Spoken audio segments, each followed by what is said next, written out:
হাবিবকে বললেন, ইয়া রাসূলুল্লাহ, আপনি যে লুকায় লুকায় ঘরে দাওয়াত দেন, কারণ কি? বাইরে চলেন। আল্লাহর হাবিব বললেন, না, এটা মাক্কি জীবন, এখানে গোপনে দাওয়াত দিতে হবে।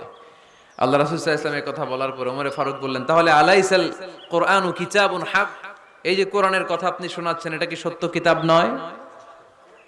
এটা কি সত্য কিতাব না? আলাইসাল ইসলামু দীনুন হক, আমাদের ইসলাম কি সত্য ধর্ম নয়?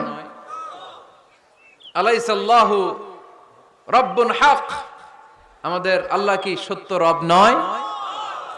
আল্লাহর হাবিব বললেন, সত্য। তো সব যদি সত্য হয়, ফাফিমাল ইখতিফা, তাহলে লুকিয়ে লুকিয়ে কেন, ঘরে বসে কেন? আমরাই যদি হকের পথে থাকি, আমরা বের হচ্ছি না কেন?